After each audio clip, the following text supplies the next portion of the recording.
guys, JB here from Alpha Wolf Consulting, coming to you today with another episode of Understanding Thyself. And this is a fun episode because I'm going to be talking around how I cultivated and created the authentic me.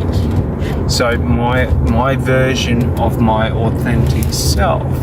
And basically what we're going to do today is I'm going to talk through and sort of align the last episodes of this series in terms of cultivating your authentic self, or for me, cultivating my authentic self has been basically the understanding of, self-validation, self-belief, self-confidence, self-worth, understanding language and narratives, understanding state management and, my emotional states and my biochemical responses, understanding my conscious and subconscious mind. So my goal is to essentially tie all of these topics together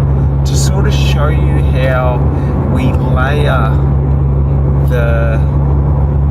these aspects of me, or I layer these aspects of me to sort of create that holistic version of me, of who I want to be. And it's, for me, this is the revolution of life, because for my entire life I was led to believe that I had to try and be someone else, to sort of, I had to create this identity and become this identity. And sort of what my teachings are about is sort of understanding how to push that to the side, that idea of being someone else, and really exploring who am I and what makes me unique to myself. Because that's what I've realized in life, is my own personal liberation came from when I started rejecting all these external beliefs in terms of who I have to be, who I should be. And where I'm at personally now in my personal development journey, in my life journey, is someone who authentically feels amazing being myself. Even if everyone hates me, it doesn't matter. It doesn't matter what other people think of me. Other people can think whatever they want of me. I don't care. I enjoy me. So that's my goal, is to sort of share this understanding that I've, had to go out and forge and create for myself, to really help others, see the light that I've seen in life, which was once I started actually being who I wanted to be authentically and unapologetically, I started to feel excited and happy again about life. I started to feel confident being who I am. I felt worth in who I was. And to me it's the greatest personal liberation I've ever felt, because I don't need to become anyone to be the best version of myself.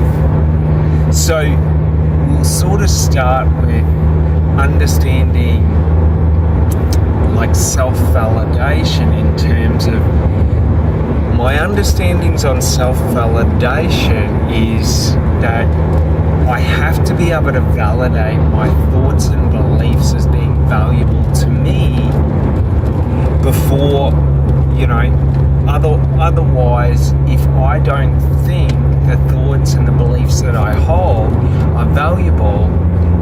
I'll never feel good about myself. I'll never feel confident about who I am. You know, I can never have self-belief because I'll always be comparing and doubting and looking at what other people do. So, you know, the realizations I've had around self-validation have been that it is my responsibility to validate my values within myself, my thoughts of what I think is right and wrong and what I think is correct in life, what I, you know, in any aspect of life. So this transfers across personal, professional, relationships. Like, what woman would ever want to be with me if I don't value who I am? And that's a funny thing, because I always, in my earlier days in relationships, I always tried to emulate people or characters that I saw in the movies. You know what I mean? And it's so funny, because for me, you know, while I had success, it never felt good to me. I was always being someone that I didn't want to be. I was always, you know, hiding my values in search of, you know, getting other people to value me. And it's so funny because, you know, the more I've learned and understood about it, basically the more I've come to realize how I was basically turning people off who I was by not being confident as myself. And that's really, really funny to me, because I thought it was the other way around. So I thought by appeasing other people and by, you know, valuing what they thought above, or what they wanted in life above what I wanted in life, what happened was I thought that was how you got people to like you. And it wasn't until I sort of reached that point in my life where I got sick of being someone that I wasn't, that I sort of found the courage, or not really the courage, like it's not courageous to be yourself. It's sort of like I just couldn't stand being someone else.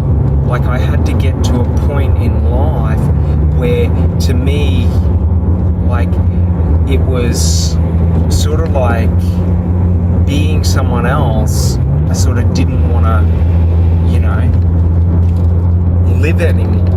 Like I was not severely depressed, but I was very depressed, because like it always felt like I would have to be the version of me I thought people wanted to see, you know, to succeed and, you know, attract people I wanted to in my life.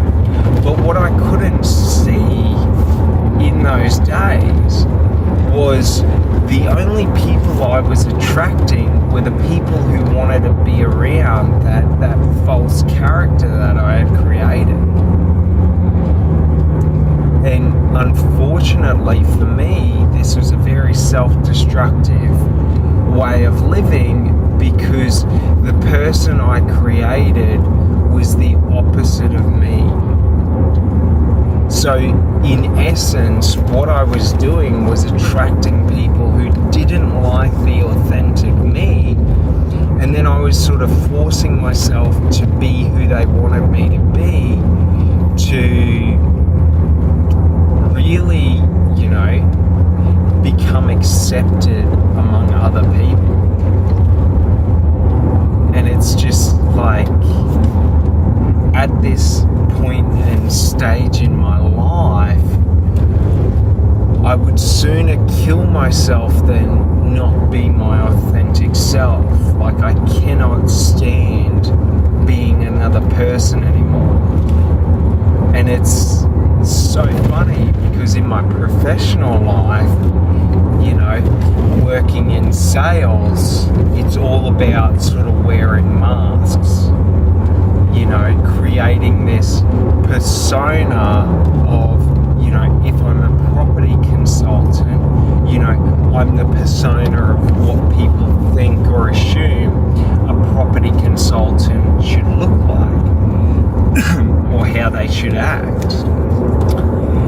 And it's so funny because, you know, work-wise, I was lucky in my life that I found some really amazing people and great bosses and companies to work for, and I was very lucky, but I always was highly strung and highly anxious because I didn't know who they wanted me to be. So I never felt confident unless I was playing the role of who I thought that I should be, you know. And, you know, for me personally, I got to a point in my professional career where I just couldn't do it anymore. You know, many men and women will resonate with this if you've gone through a midlife crisis. Essentially, I'm very lucky in life that, like, I put so much focus and effort onto, like, knowing, like living my best life, that I addressed a lot of the issues that the majority of people wait until they're 40 or 50 before they worry about it, like accepting death. At the age of 18, I decided I had to understand death, and I had to understand what happens when we die and all of this. And, you know, because I didn't want to wait until I was 60 to explore the topic, because I didn't want to waste my whole life, you know, and then sort of just at the age of 60 realize that I was living a life that I didn't want to live, that scared the hell out of me, you know. So I forced myself to face the things that scared me in life, in terms of, like, my biggest fear in life was waking up when I was 80 and realizing I had never lived my life. You know, I'd always lived this, you know, like shell of an existence, and I couldn't stand that. But, like, because I you know, lived for so long as this, you know, mask of who I was, as this fake person, it just, yeah, I got to the point where I realized that was what was making me miserable in life, was that I was afraid to be who I was and who I wanted to be, because I feared criticism, I feared judgment, I feared other people not accepting me for who I wanted to be. And what I realized through exploring self-validation was, like, that was the epitome of my hell, was living as someone else, because I was afraid to be who I wanted to be, in fear of other people not accepting me. But by living that way, I was the only one, when I was living as someone else, that wasn't accepting who I was.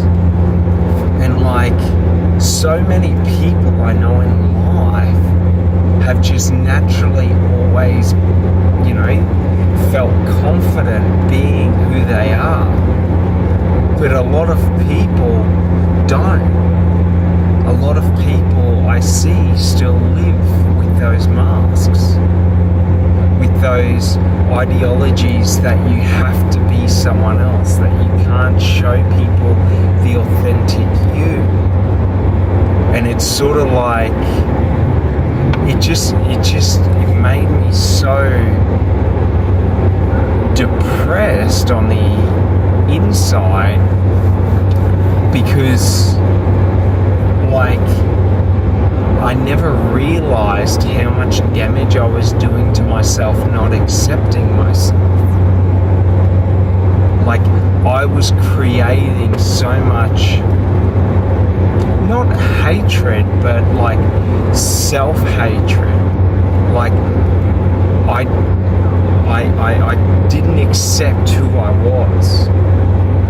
And I sought validation from other people, so I valued other people's their idea of me above me. And thinking back to it now, it's so hard to sort of describe, because for me, that is nowhere near who I am anymore.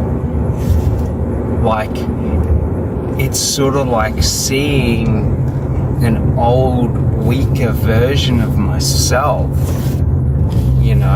someone that wasn't able to live and accept themselves for who they were.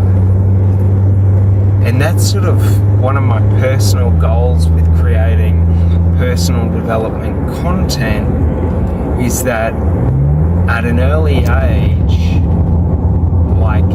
I struggled living in my own skin. You know what I mean? I struggled being myself. But for me, God was always there talking to me. And when I was 16, I made God a promise that if He could give me the strength to become who I wanted to be in life, I would dedicate my life to helping other people by showing them that strength. And that's sort of one of my life missions, is to show that to people, so that people can become confident being themselves, and realize that even if every other human being on this planet hates you, at least God loves you. If you love yourself, at least there's one person who loves you. It doesn't matter, how many people value you in life. If you value yourself, that is enough. If you love yourself, you need no love from another. And that's the thing. I didn't love myself when I was younger. I always, from my upbringing, was led to believe that who I was wasn't good enough unless I conformed to everyone around me, unless I blended in. And that's sort of one of my goals in life, is to break that belief so that others can see the lies of society when it comes to, it doesn't matter who you are in life, just by you being alive, you're valuable. Everyone has value. It doesn't matter. You can have Down syndrome and be mentally handicapped, and you are still a highly valuable person. The funny thing is, especially with if you take Down syndrome people, they are the happiest people in life. I'm not saying they live a happy life, but they're joyous, they enjoy the smallest things in life, and you can't not be happy when you see someone with Down syndrome, because typically they can be doing the most mundane tasks and they do it with this enthusiasm and vibrancy that is inspiring, and it's so funny because so many people in society look down on them as if they're disabled just because they're not of the same mental stature as others, and for me personally, I was told every day of my childhood that I was stupid and that I had severe learning disabilities and that I would be nothing but a janitor. That is what every adult told me in school, that I would be nothing in life. And and I was always, half of me believed them, and then the other half of me said, I don't care what you say, I know the value I hold. But it was this internal battle that it kicked off, and it's so disappointing when I look back on my childhood at how ignorant and weak these adults were that I put my trust and faith in, that I believed and listened to. And it's sort of, knowing what I know now, it's so funny. So if you ever want to know something about kids, okay, regardless of how they behave and act, if you want them to become their best, you need to condition in positive reinforcement for the behaviors that you want, not conditioning negative reinforcement for the behaviors you don't want. Because all that does is, if you only ever